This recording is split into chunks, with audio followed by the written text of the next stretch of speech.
Bienvenue à toi pour une nouvelle vidéo dans laquelle je vais t'expliquer comment présenter ton menu exactement. Je suis Fodil Mahani, serial entrepreneur, investisseur et mentor. Je vais t'aider à travers ces vidéos à lancer ton restaurant et à faire en sorte qu'il soit un gros succès comme ce fut le cas pour mon premier restaurant.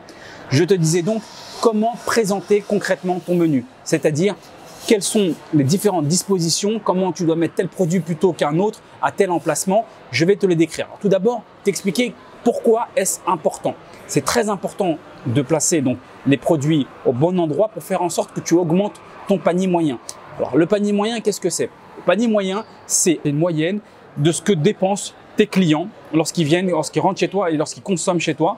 Quelle est la consommation moyenne par client? Comment on peut la calculer? Et c'est très important que tu aies ce chiffre précis constamment en tête pour pouvoir faire en sorte de le développer. Pour calculer son panier moyen, c'est assez simple. Admettons, tu fais un chiffre d'affaires mensuel, je vais prendre un chiffre rond pour que ce soit simple, 100 000 euros. Ok, on a fait 100 000 euros de chiffre d'affaires, c'est génial. Et on va dire, vu qu'on a fait 10 000 commandes.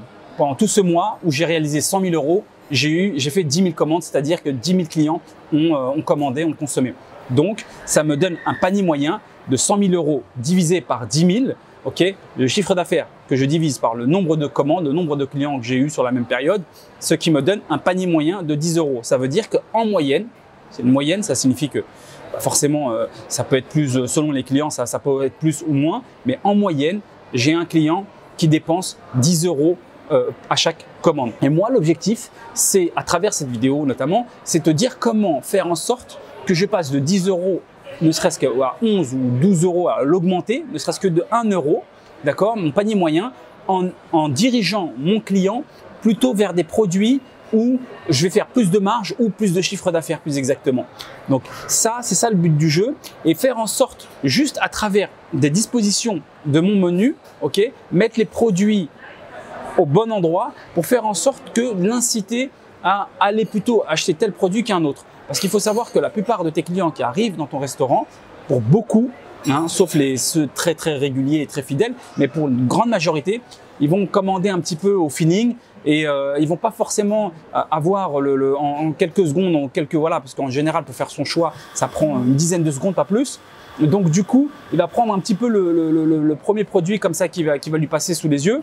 Et donc c'est super important de le diriger non seulement sur le produit où tu vas faire un bon chiffre d'affaires, où tu vas faire surtout une bonne marge et qui va être satisfait sur ce produit-là. Ok? Alors c'est important parce que si tu augmentes que d'1 euro ton panier moyen, tu fais le calcul, 1 euro, encore une fois c'est un exemple, on a dit on avait 10 000 clients par mois, eh bien ça fait 10 000 euros par mois, multiplié par 12, ça fait 120 000 euros sur cet exemple-là. Si admettons, on a par mois, on va dire 2 fois moins, mettons 5 000 clients, ok, eh bien ça va me faire au final 60 000 euros à l'année. C'est 60 000 euros qui rentrent dans ma poche direct alors que j'ai rien investi, j'ai juste déplacé des produits, je les ai mieux présentés.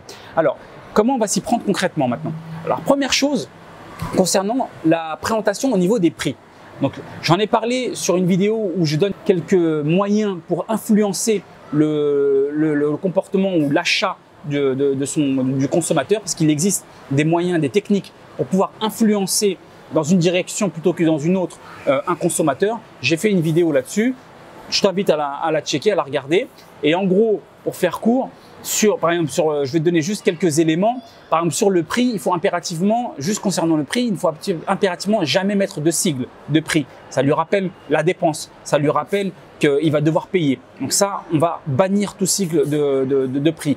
On va faire en sorte que le prix soit pas de la même taille que le nom de mon produit. On va faire en sorte qu'il soit beaucoup plus petit, sur le côté. C'est limite, on a l'impression que c'est un numéro. Donc ça, c'est très important. Ok, il faut vraiment pas mettre ça en avant en termes par rapport au prix. Il faut que ce soit vraiment accessoire. Ensuite, deuxième élément, c'est la position. C'est très important que tu aies un menu board, c'est-à-dire les grands tableaux qu'on voit souvent, notamment dans la restauration rapide, ou que ce soit même un menu, une carte. C'est super important de bien comprendre la disposition. Comment en fait les gens vont regarder en fait ta carte. Sur quoi en fait leurs yeux vont se poser d'abord. Et là, il y a eu des études qui nous ont démontré qu'il y avait effectivement un pattern, c'est-à-dire qu'il y avait un modèle où on se retrouvait souvent. Bien, admettons que ça, c'est ton menu, ok? Le menu est là. On commence à regarder ici, on va dire en haut, légèrement à droite par rapport au centre, ok? Puis complètement dans l'angle, on passe au centre, au milieu et on descend en bas. Donc ça, c'est très important parce que, comme je l'explique justement dans la vidéo des astuces pour pouvoir influencer, eh bien, on va faire en sorte qu'on va mettre les prix les plus chers en haut, ok. Et ensuite, le consommateur va balayer, et ben, lorsqu'il va redescendre, soit il va se passer deux options. Soit il va se dire, bon, je pars sur le premier produit que j'ai vu, bon, même s'il est plus cher, toi, c'est dans ton intérêt. Et si il préfère partir sur un autre produit, eh bien, il va avoir un sentiment que finalement, c'est pas très cher comparé au produit qu'il a vu plus haut. Donc, il va avoir le sentiment de faire une bonne affaire. Donc, dans les deux cas, tu es gagnant. Ok. Donc, ça, c'est très important. Maintenant, comment ça se présente exactement, concrètement, qu'on soit dans la restauration classique ou qu'on soit dans la restauration rapide? Parce que la restauration rapide, on utilise beaucoup de menus board. Il y a une petite différence. Dans la restauration classique, bon, très souvent, on a un menu un petit peu comme rectangulaire, comme je viens de te le présenter. Et donc, il faut respecter ce pattern-là. Si tu es dans la restauration rapide, tu vas voir donc un grand menu board. Alors, imagine que eh bien, ta carte, en fait, tu as plusieurs panneaux.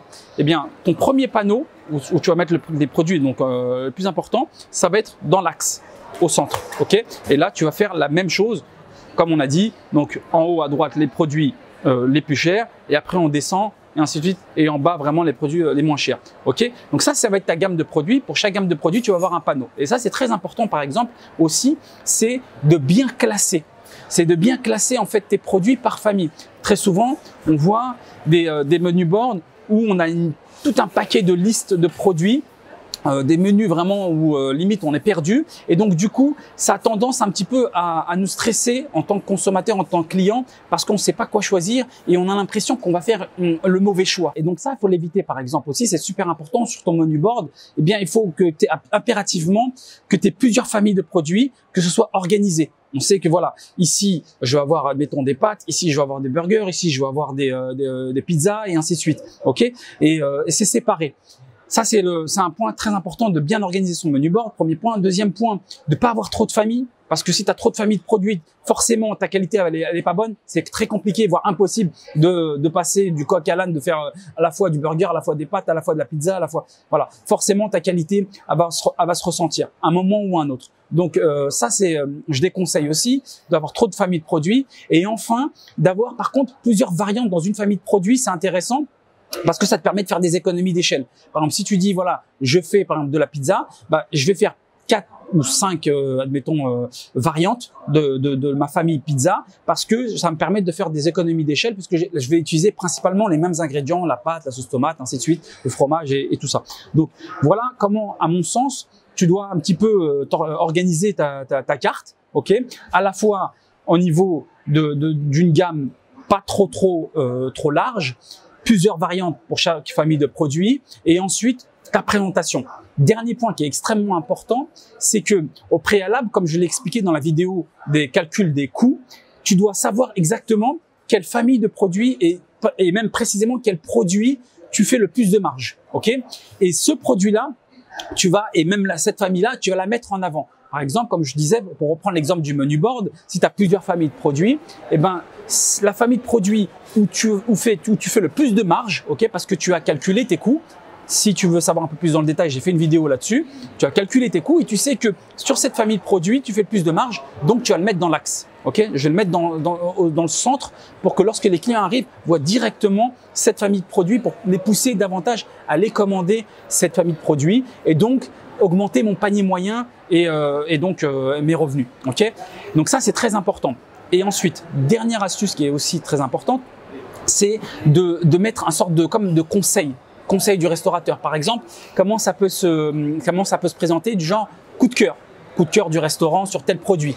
En réalité, souvent, ça va être le produit, encore une fois, tu l'as compris, où tu vas le faire le plus de marge. Ce que tu peux faire aussi, c'est faire par exemple best-seller. Ça, c'est très intéressant. Quand tu arrives, moi par exemple, quand je vais souvent dans des restaurants et que je ne sais pas trop quoi choisir, je leur dis, bon, c'est quoi tes best-sellers? Et ils m'en donnent 2-3 et sur ces 2-3 là, je regarde lequel me convient le plus. C'est intéressant de le mettre en avant et si bien sûr ça se vend, il fait partie de ceux qui se vendent le plus, de le mettre en avant et de dire voilà, ça fait partie des produits que je recommande. D'ailleurs, pour te résumer un peu ça, je ne sais pas si tu fais attention quand tu prends des produits en ligne. Tu vois, quand tu prends tu t'abonnes à un service sur Internet, eh bien souvent tu vas te rendre compte que lorsqu'on te propose, tu sais, 3 packages, on va te proposer un package basique, tu vois, standard, on va le mettre comme ça, avec, on va dire juste, il y a 1 ou 2 fonctionnalités, ok. Puis on va te mettre au milieu, le produit sur lequel on t'invite et on va le mettre coloré, on va le mettre un peu plus en avant et on va te mettre recommandé. Tu vois, recommandé, c'est ce que nos clients préfèrent, ainsi de suite. Ok. Et à droite, troisième produit, troisième option. Là, on va te dire expert, ainsi de suite. Il va être beaucoup plus cher. On va pas forcément te recommander celui-là. Donc ça, c'est intéressant. Tu vois, ça résume bien ce que je suis en train de te dire. C'est-à-dire que 3 options. Tu vois, celui que je recommande, je le mets au centre. Ok, je te mets recommandé. En plus, ça te permet de te mettre en confiance que je te recommande pas forcément ce qui est le plus cher. Donc du coup, toi, tu es en confiance et tu as plus envie de partir sur celui qui est recommandé que de partir sur du basique, puisque tu vois que voilà, on t'a pas forcément recommandé celui qui est plus cher. Donc il y a une confiance comme ça qui s'installe. Donc ça, c'est très intéressant. Il y a plein de choses justement qui résument bien tout ce que je viens de te dire. Donc j'espère que tu as apprécié cette vidéo. N'hésite pas à t'inscrire à ma newsletter. Tu trouveras le lien dans la description de la vidéo. Je te donne encore plus de conseils, plus de vidéos, plus d'astuces et surtout, tu vas recevoir les 2 premiers épisodes de ma formation gratuitement, directement dans ta boîte mail. Je te dis à bientôt. Bis and Chief. Ciao.